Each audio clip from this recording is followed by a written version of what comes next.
Hey guys, another tutorial for you here, and today I'm going to cover how to kind of thicken up your synth, just make it stand out that little bit more.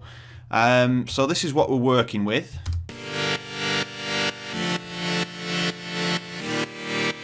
So it's a little bit different to what I normally do. It's not trance for a start, it's more of a Deadmau5, Wolfgang Gartner kind of progressive house thing.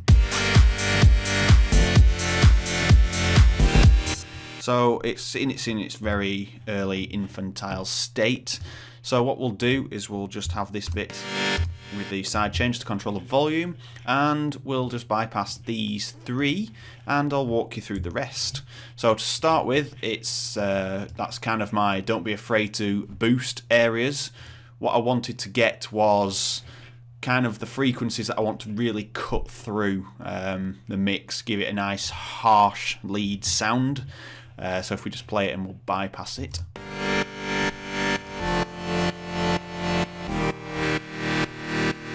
So I've kind of got rid of this mid-drift here. I've got where the kick is. That's in a previous tutorial. Go and check that out. And then we've got another one which is just on mid and side mode. I have done a high pass. And I've done it up to about 388, which is where it sounded about right, and that just keeps everything mono in that area, and just boosted these areas again just to kind of shove them away from the center of the stereo field. If we listen to that. So it just tidies it up, even though there's a lot of bass in the lead still. As you can see, I haven't really rolled off much. I wanted kind of the full spectrum of the sound to pulse through. And then we've got a stereo delay, which is just literally one delay. That's it. I've just set the feedback to minimum. It's just to add that little feel, just experimentation. And then that is just another EQ to filter off, and then some compression, which we're not going to go into today. And these are the tools where we start to kind of thicken the sound.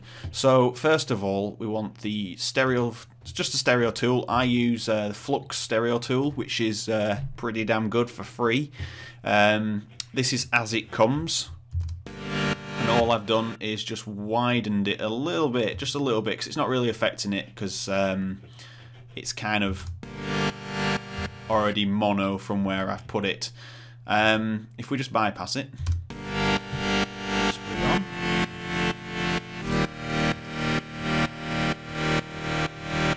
you can hear it just takes it away from the center, which is what we want. Just a little bit, it just adds a bit of width. We don't want to go too far because it just becomes too mashed into the mix. Right, and then I've set up a group channel so I can have some more inserts. So if we, just for this purpose, we'll call this lead main, and we'll call this lead main. So we know that them two are linked, and you can see here lead main at the top now, so the stereo out. All I've done is a bit of distortion. I'm using the Fabfilter Saturn, which is a brilliant plugin. I've loaded the basic saturation one, and all I've done is move the split marker for the two areas I want to control, and I've just chucked it to, let's see, just above, well, it's above 2K maybe, I think. Yeah, 2K, sorry, I can't see that at the bottom. And just boosted it slightly. You can see it's just slightly higher than the original location, and I've just left it as it is. So it kind of adds them elements that I've cut and boosted before here, and then all I've done is where the magic happens. You've got to get yourself Fabfilter ProQ or something similar that has the mid, side and the left and right option for the EQ. I've boosted the two areas again, just like in the first one. You can see the kind of the area that I've boosted, and I've set one to left and one to right. Done a mid cut there, and that's just a high pass. So if we just put on, oh, it would help if we turned it on. Right, so you'll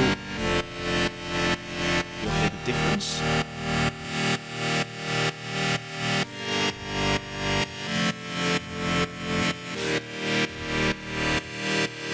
Now what this has done, I'll just lower that a bit because I want a bit more in there.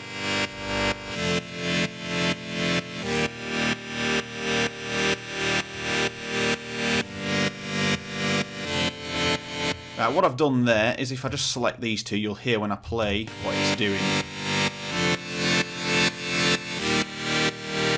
It's obviously selecting those two frequencies and changing them. So if we just move that over, here it's on the left channel only, and that one's on the right. And what that does is it kind of creates that stereo field. It splits that kind of area up into the left and right. Now if we turn it off,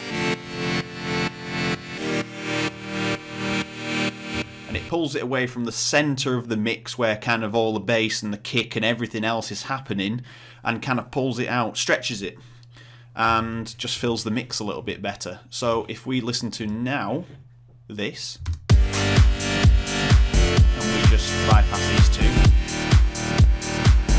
it's very dull, very boring, it's kind of unimaginative, and it just helps it cut through the mix, and that's it. That is kind of the whole idea. I really do hope you enjoyed the tutorial. Sorry that the video wasn't out earlier in the week. I decided to change the studio around. Just moving the desk from left to right became such a task because of all the wires and everything else. But I'm set back up now. A bit messy, but videos will be on time next week.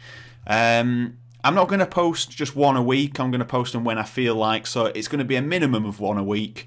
If I come up with something else or there's requests, I'll start building them up, maybe 2 or 3 a week, just to fuel your creativity.